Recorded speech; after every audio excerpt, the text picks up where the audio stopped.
और tie breaking rule क्या है और पैटर्न चेंज होने से आपको क्या क्या प्रॉब्लम हो सकते हैं। कोड 1 2 3 4 5 6 7 नीट सिर्फ रैंकर्स के लिए नहीं है।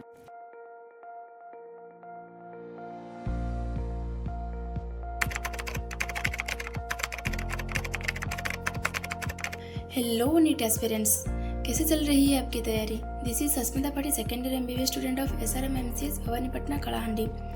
आज हम बात करेंगे नीट 2025 का अपडेटेड इन्फॉर्मेशन के बारे में और टाई ब्रेकिंग रूल क्या है और पैटर्न चेंज होने से आपको क्या क्या प्रॉब्लम हो सकता है।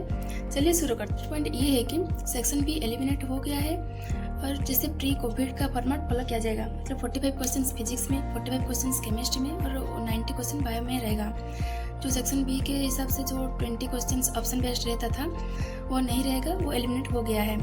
और सेकंड पॉइंट ये है कि 180 क्वेश्चन और 180 मिनट्स जो कि 3 आवर्स ही रहेगा, नो एक्स्ट्रा 20 मिनट्स नहीं रहेगा। और थर्ड पॉइंट कटअप के बारे में बात करें तो कटअप थोड़ा कम रहेगा क्योंकि जो ऑप्शन बेस्ड था तो बच्चों को ऑप्शन मिल जाता था, तो इस हिसाब से कटअप थोड़ा ज़्यादा जाता था।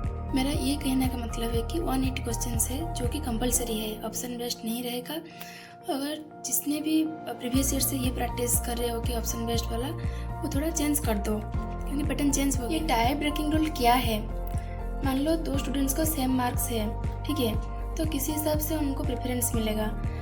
पहले बायो को कंसिडर किया जाएगा, अगर बायो में सेम मार्क्स है तो केमिस्ट्री को, देन फिजिक्स को। अगर तीनों में ही सेम मार्क्स है देन किसका ज़्यादा नेगेटिव है और कुछ इसी हिसाब से प्रेफरेंस मिलेगा, ठीक है। अगर बायो में सेम नेगेटिव है, केमिस्ट्री में भी सेम और फिजिक्स में भी सेम नेगेटिव है, ठीक है, तो ये रूल चेंज हुआ है कि एक पर्टिकुलर कमेटी को हैंड ओवर किया जाएगा, वो कंप्यूटर के मदद से एक लॉट निकालेंगे और without intervention of human being, ठीक है, उसी हिसाब से प्रेफरेंस में। और ये रूल 2023 और 24 में क्या था, अगर दोनों का सेम मार्क्स है और दोनों का सेम नेगेटिव है तो जिसने पहले रजिस्ट्रेशन किया है उसको प्रेफरेंस मिलता था, ठीक है। ये रूल अभी चेंज हो गया है, तो उस हिसाब से देखें तो रजिस्ट्रेशन में उतना हड़बड़ी करने का कोई ज़रूरत नहीं है, बस अच्छा से आराम से रजिस्ट्रेशन करना है। जिन लोगों का रजिस्ट्रेशन हो गया है बस उनको क्या करना है, सिर्फ पढ़ाई करना है, प्रिपरेशन करना है, टेस्ट देना है। और जिन लोगों का अभी तक रजिस्ट्रेशन नहीं हुआ है, टेंशन लेने का कोई बात नहीं है, बस 12 से 13 दिन तो बाकी है। सारा का सारा डॉक्यूमेंट्स तैयारी कर लेना और फ्री टाइम में फॉर्म फिलअप कर लेना 1-2 दिन में। नहीं तो डेली ये वीडियो स्क्रॉल करते रहना कि हाँ क्या अपडेट आया है, क्या चेंज हुआ है और कैसे भरना है। बस ऐसे ही 1-2 घंटा डेली वेस्ट में बस 1 महीना कैसे चला जाएगा पता ही नहीं चलेगा। अरे ये सच्ची बात है, मैंने तो ये की थी। रिक्वायर्ड डॉक्यूमेंट्स के बारे में बात करते हैं। पहला आएगा तुम्हारा पासपोर्ट साइज फोटोग्राफ जो कि 10 से 200 KB के बीच में ही रहेगा और ये रिसेंटली अपडेटेड होना चाहिए, मतलब डेट मेंशन कर देना। सेकंड में आएगा तुम्हारा पोस्ट कार्ड साइज फोटोग्राफ जो कि 10 KB से 200 KB के अंदर रहेगा। थर्ड में तुम्हारा signature in JPG form of 10 KB से 50 KB। फोर्थ में तुम्हारा left and right hand fingers and thumb impressions जो कि 10 KB से 200 KB के अंदर। फिफ्थ में आएगा तुम्हारा class 12th marksheet and past certificate जो कि 2 अलग अलग रहता है कोई गवर्नमेंट बोर्ड्स में, नहीं तो ये अटैच एक ही सर्टिफिकेट रहता है। और जिन लोगों का अभी 12th चल रहा है वो 10th का सर्टिफिकेट दे देना बस। और क्लास 10th का CGPA कन्वर्जन सर्टिफिकेट का फॉर्मेट एक रहता है जो कि 50 KB से 300 KB के अंदर। और यहाँ पर एक बात बोलना चाहती हूँ कि कैसे कन्वर्ट करना है CGPA को परसेंटेज के फॉर्मेट में। मान लो तुम्हारा 9.8 CGPA है तो उसके साथ सिर्फ 9.5 मल्टीप्लाई कर देना, जो भी आएगा तुम्हारा वो परसेंटेज आएगा, ठीक है। 7 में आएगा तुम्हारा वैलिड ID प्रूफ, वो आधार कार्ड हो या 12th एडमिट कार्ड या रेशन कार्ड और any government issued ID card. अगर आधार कार्ड हो तो जो मोबाइल नंबर से लिंक्ड होना चाहिए, ठीक है। 8 में आएगा तुम्हारा कैटेगरी सर्टिफिकेट PDF जो कि 50 KB से 300 KB। स्पेसिफिक EWS और OBC जो कि सेंट्रल वाला है वो ईयरली अपडेटेड होता है अप्रैल-मई मंथ में, और SC/ST वालों का तो वो अपडेटेड नहीं चाहिए। और 9th में आएगा तुम्हारा PW सर्टिफिकेट PDF जो कि 50 KB से 300 KB के अंदर रहेगा। 10th में आएगा तुम्हारा सिटीजनशिप सर्टिफिकेट या रेसिडेंट सर्टिफिकेट जो कि 50 KB से 300 KB। 11th में आएगा तुम्हारा address proof of present and permanent address जो कि 50 KB से 300 KB के अंदर। आधार कार्ड या डोमिसाइल सर्टिफिकेट और वोटर आईडी, ठीक है। तो अभी बात करते हैं कोड 1 2 3 4 5 6 7 ऐसा रहता है ना, तो कौन सा वाला कोड यूज़ करना है। पहला तुम्हारा कोड 1 जो कि तुम्हारा अभी करेंटली 12th स्टडी कर रहे हैं, पास नहीं हुए हैं, करेंटली 12th स्टडी कर रहे हैं, उनके लिए कोड 1। और कोड 2 सारा का सारा ड्रॉपर्स जो भी BHMS BMS BSc बायोटेक जो भी कुछ भी कर रहा होगा, ड्रॉप लिया है, कोड 2 फर्स्ट 1 ड्रॉप है या 2 ड्रॉप्स है या 3 ड्रॉप्स है, जितने साल का भी ड्रॉप्स लिया है वो कोड 2 डालेगा। और कोड 7 फॉर NRI स्टूडेंट। और एलिजिबिलिटी क्राइटेरिया क्या है, candidates must have pass 12th board exam with physics chemistry biology या biotechnology, there is no upper age limit, और exam pen and paper mode होगा और एक ही बार ही कंडक्ट होगा।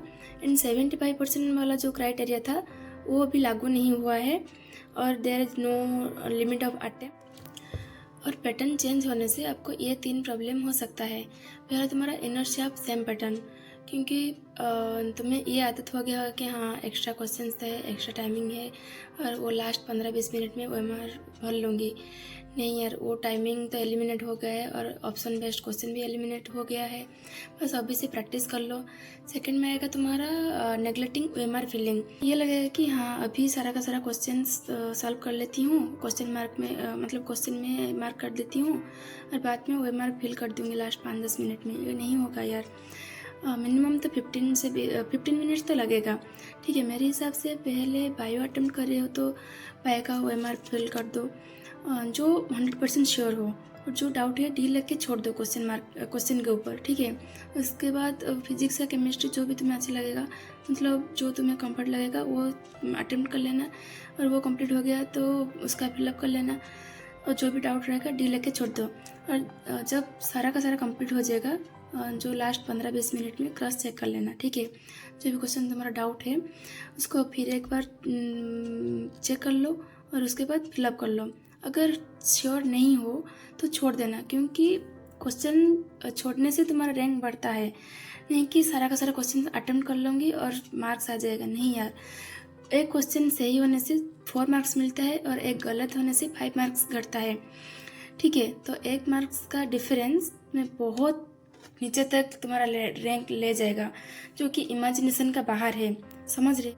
और थर्ड में आएगा तुम्हारा इन्विजिलेटर इश्यूज, जो कि अवॉइड नहीं कर सकते हैं। मेरी एक पर्सनल एक्सपीरियंस बता रही हूँ। केमिस्ट्री का मोल कॉन्सेप्ट का क्वेश्चन था, जो कि डेसिमल पॉइंट्स के बाद 4th डिजिट तक सेम ऑप्शन था और 5th डिजिट में डिफरेंस था, ठीक है। तो ऐसे 1-2 ऑप्शन भी एलिमिनेट नहीं कर सकते। तो मैंने सॉल्व करती थी और इन्विजिलेटर ने आया, मैंने बोला कि सर जस्ट 1 मिनट। अरे नहीं बच्चा, नहीं होगा ऐसे, और इतने सारे स्टूडेंट्स हैं और 3 आवर्स के अंदर हमें भी प्रोसीजर कंप्लीट करना है। तो ठीक है, मैंने जो भी प्रोसीजर था किया। उसके बाद सेकंड टाइम मैंने सॉल्व करती थी, फिर सेकंड बार वो आया गया, दूसरे शायद आए थे, तो फिर मैंने थर्ड बार अटेम्प्ट की और 3 टाइम्स के बाद मेरा वो क्वेश्चन कंप्लीट हुआ था, जो कि 6 से 7 मिनट्स लगा था। और एग्जामिनेशन हॉल में जो एंग्जाइटी और स्ट्रेस इश्यूज रहता है ना, वो बस उसी टाइम ही रिलेट कर सकते हैं। ऐसे होल ईयर में जो रूम में हो या कोचिंग में जो एग्ज़ाम देते हैं, ये एग्ज़ाम और नीट एग्ज़ाम के टाइम में एग्जामिनेशन हॉल में एग्ज़ाम देना बहुत डिफरेंस रहता है। तो एग्ज़ाम को इतना लाइटली मत लेना। ये लास्ट 2 मंथ्स तुम्हारा गोल्डन पीरियड है। अगर तुमने ये 2 मंथ्स अच्छा से यूटिलाइज नहीं करोगे ना, तुमने MBBS सीट का काबिल ही नहीं रहोगे।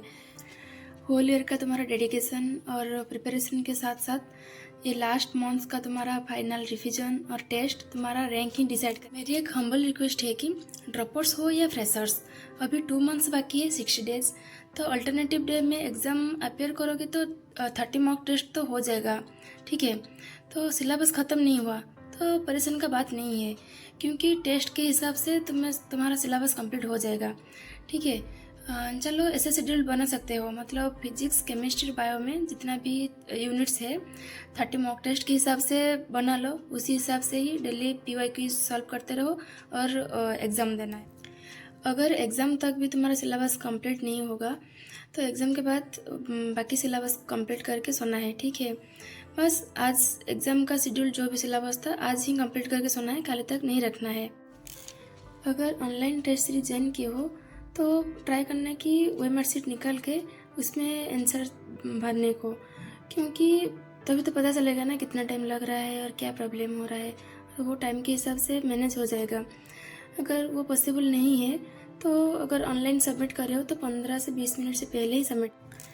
टेस्ट ऑनलाइन दो या ऑफलाइन, बस टाइमिंग ये रखना है कि लंच के बाद 2 से 5 सिर्फ एक पानी बोतल लेके बैठ जाना, ठीक है, क्योंकि नीट का टाइमिंग तो ये रहता है ना 2 से 5, तो ये टाइमिंग रहेगा तो तुम्हें नींद नहीं आएगा और तुम्हारा ब्रेन जो रिफ्लेक्स रहता है वो ठीक काम करेगा, और एग्ज़ाम के दिन कुछ प्रॉब्लम नहीं होगा, तुम्हें आलसी फील नहीं होगा कि नींद भी नहीं आएगा, ठीक है, बॉडी एक्टिव रहेगा। सिर्फ एग्ज़ाम देने से तुम्हारा काम नहीं चलेगा, ठीक है, एग्ज़ाम के बाद अच्छे से एनालिसिस करना तुम्हारा मेन चीज़ है, ठीक है। क्योंकि सेकेंड टाइम अगर वो क्वेश्चन आएगा तो सॉल्व हो, मतलब तुमने सॉल्व कर सकते हो कि नहीं, ये बात को ध्यान रखना है। टेंशन लेने का कोई बात नहीं है। हाँ यार, मेरी फ्रेंड्स का इतना मार्क्स आ रहा है, मेरा कितना कम मार्क्स आ रहा है, डिप्रेशन में जाने का कोई ज़रूरत नहीं है, क्योंकि हमने ह्यूमन बींग्स है यार, हम मतलब हमारे में उतना पोटेंशियल है, भगवान ने दिए हैं, बस उसको यूटिलाइज करना है, ठीक है। और एक बात पता है, नीट सिर्फ रैंकर्स के लिए नहीं है, एवरेज स्टूडेंट्स भी कर सकता है जो कि कंसिस्टेंसी मेंटेन करेगा। 2 महीना सोशल मीडिया से जितना हो सके उतना दूर रहो। अगर कुछ हेल्प चाहिए या कुछ डाउट्स भी है कमेंट सेक्शन में ज़रूर बता सकते हो, नहीं तो इंस्टा पे DM कर सकते हो, मैं ज़रूर रिप्लाई दूंगी। Stay hydrated and stay motivated. हाँ, मेरे से हो सकता है, मैं करके दिखाऊंगी। For more videos stay updated with my YouTube channel. Don't forget to like, share and subscribe. Thank you.